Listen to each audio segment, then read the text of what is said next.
పవన్ కళ్యాణ్ పై ఒకప్పుడు ఇష్టానుసారంగా మాట్లాడారు మాజీ ఎమ్మెల్యే దువ్వాడ శ్రీనివాస్. ఇప్పుడు తన వివాహ జీవితంలో వివాదం రావడంతో నాలుగు ఖర్చుకున్నారు. రాజకీయాలు అవి పక్కన పెడితే తాను పవన్ కళ్యాణ్ ఫ్యాన్ అన్నారు మాధురి. అసలు పవన్ కళ్యాణ్ దువ్వాడ అప్పుడేమన్నారు, ఇప్పుడేమన్నారు, మధ్యలో మాధురి ఏమన్నారు మీరే చూడండి. ముగ్గురు పెళ్ళాలున్నారు, నేను ముగ్గురిని చేసుకుంటాను, అది నా ఇష్టం, మీకు కావాలంటే మీరు ముగ్గురిని చేసుకోండి, నన్ను చూసి ఈర్ష్యతో తట్టుకోలేకపోతున్నారు అంటున్నాడు ప్రబుద్ధుడు. అవునండి, ముగ్గురిని నువ్వు చేసుకుంటే ఒక్కొక్క మగాడు కొన్ని వేల మందిని చేసుకోగలడు. కానీ పద్ధతి, సంస్కారం, హిందూ మతం, తెలుగు వాడిగా ఏకపత్ని వ్రతం మన మతం.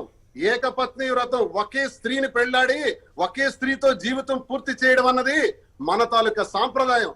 ఆ సాంప్రదాయానికి తూట్లు పొడిచినటువంటి నీచుడు పవన్ కళ్యాణ్ చెప్తున్నాడు, నేను ముగ్గురిని చేసుకున్నాను, మీరు చేసుకోండి. నేను తుపాకీ పట్టుకొని వెళ్ళాడు ఒకనాడు పవన్ కళ్యాణ్, ఒక ఆఫీస్ కు తుపాకీ పట్టుకొని వెళ్ళాడు. అందుకే అతడి తాలూకా అభిమానుల పేరు చెప్పుకొని సైకోగాళ్ళ లాగా మారారు అందరూ. ఈ రోజు ముగ్గురిని పెళ్లి చేసుకోండి అని శాసిస్తాడా? ఇతనికి నాయకత్వ లక్షణాలు ఉన్నాయా? నేను యాక్చువల్ గా నేను కూడా నాకు పవన్ కళ్యాణ్ అంటే చిన్నప్పటి నుంచి నేను ఒక ఫ్యాన్. నా స్కూల్ డేస్ నుంచి నాకు పవన్ కళ్యాణ్ మూవీస్ అన్న పవన్ కళ్యాణ్ నాకు చాలా ఇష్టం. నేను జనసేనలో కూడా చాలా మంది ఆఫర్ చేస్తారు. నేను ఒకసారి ఫోన్లో కూడా పవన్ కళ్యాణ్తో ఒకసారి ఇచ్చాపురం వచ్చి నేను ఫోన్లో కూడా మాట్లాడాను. నాకు పవన్ కళ్యాణ్ అంటే చాలా ఇష్టం. నేను ఫ్యాన్ ముందు బేసికల్గా. ఈ టీడీపీ అవన్నీ నాకు కాదు, కానీ పవన్ కళ్యాణ్ అంటే నాకు ఇష్టం. పవన్ కళ్యాణ్ నేను ఒక మంచి అభిమాని. నేను అలాంటి కామెంట్స్ నేను ఎప్పుడు చేయలేదు.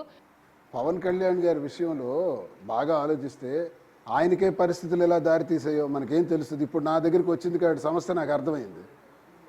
ఇప్పుడు సమస్య నా వరకు వస్తే నాకు అర్థమైంది కాబట్టి ఆయనకే పరిస్థితులు అలా దారి తీసినాయో మనం ఎలా చెప్పగలుగుతాం? చెప్పలేం. అంటే పవన్ కళ్యాణ్ రెండో వివాహం మూడో వివాహానికి దారి తీసిన పరిస్థితులు ఏమై ఉండొచ్చో నాకు తెలియదు, కానీ ఏదో ఒకటి ఉండబట్టి ఆయన పనిచేశాడు అన్నది నాకున్న పరిస్థితిని బట్టి